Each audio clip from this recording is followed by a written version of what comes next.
कभी ऐसा भी होता है, थक के भी आ जाते हैं, कभी खाना नहीं मिलता,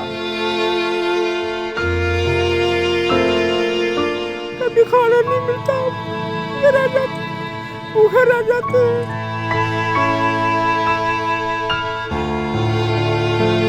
अब्बू को बड़ी परेशानी रहती है। ताकि भी हुआ मुझे, कौन कहता मैं हमारे बेटे ऐसे रह जाए ऐसे हो, लेकिन हालात की मजबूरी है मुझे।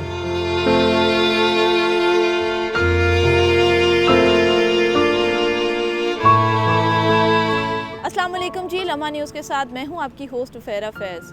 नाजरीन, आज हमारे साथ मौजूद हैं जमील साहब, जिनकी उम्र 65 साल है और बचपन में वो पोलियो का शिकार हुए थे। उनके घर में कौन कौन लोग हैं, क्या क्या करते हैं, शादी उनकी किस उम्र में हुई, हम इनसे बात करेंगे और इनकी ज़िंदगी के बारे में जानेंगे। अस्सलाम वालेकुम। वालेकुम सलाम। जमील साहब, मुझे बताएं कि आपकी माजूरी की वजह क्या थी? ये बचपन में टाइफाइड बुखार हुआ था, बुखार की वजह से मुझे पोलियो हो गया, मजदूर हो गया मैं। लेकिन वालिदैन ने बहुत इलाज किया, लेकिन वो नहीं कर सके, नहीं हो सका। तो आपके कितने बहन भाई हैं?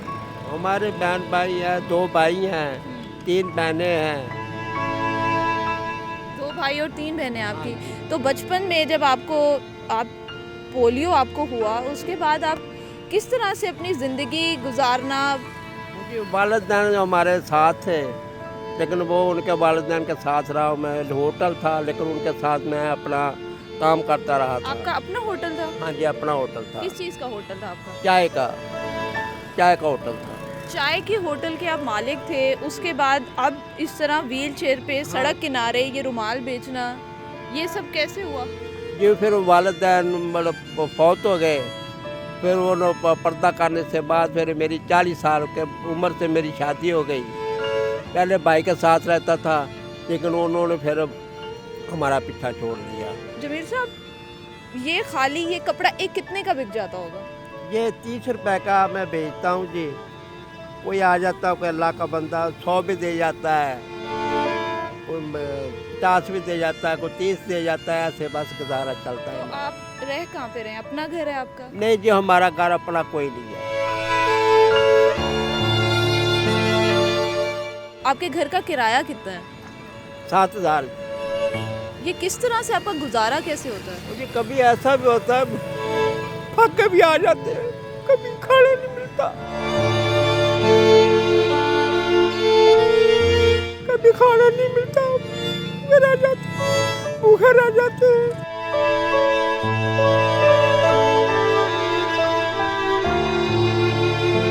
बस ऐसे गुजारा होता है।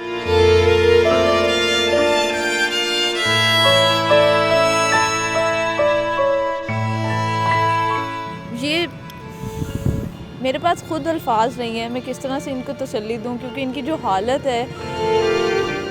ये आपने सामने ये चावलों का डिब्बा रखा हुआ है, ये आप कहाँ से लाए हैं? घर से लेके आते हैं? नहीं जी, घर से कोई कार वाला आया, को वो दे गया मुझे। अब्बू को बड़ी परेशानी रहती है। आपके अब्बू बहुत बाहिम्मत हैं, वो इस बीमारी के बावजूद भी आप लोगों के लिए ये सब कुछ कर रहे मुझे हैं। टाक भी हुआ है। लोग आपकी इस माजूरी का मजाक तो नहीं उड़ाते ना? बस कई मजाक में डालते हैं, कई बस को भला करने वाले भला भी कर जाते हैं। ऐसे ही बस ज़िंदगी का आसरा चल रहा है। इन लोगों से बात करके, इन लोगों से मिल के मेरे पास भी अल्फाज नहीं है कि किस तरीके से मैं इन लोगों की मजबूरी को, इन लोगों के दुख को आप लोगों के सामने बयान करूं। मैं सिर्फ इतना कहना चाहूँगी कि नीचे हम इनका नंबर दे रहे हैं, अगर आप लोग इनकी मदद करना चाहते हैं तो आप इस नंबर पर रब्ता करें, इन लोगों से की मदद करें, खुदारा इन लोगों की मदद करें। ये छोटा सा बच्चा ये कुछ बनना चाहता है, निकलें, ऐसे लोगों की मदद करें। और अगर आपको हमारी आज की ये वीडियो पसंद आई है तो प्लीज़ इसको लाइक करें और ज़्यादा से ज़्यादा लोगों से शेयर करें, ताकि इन लोगों की मदद हो सके। इस बेसहारा बच्चे की और इस बूढ़े बाप की, जो इस उम्र में माजूर होने के बावजूद जो है वो निकले हैं सड़कों पे। देखते रहिए लम्हा न्यूज़।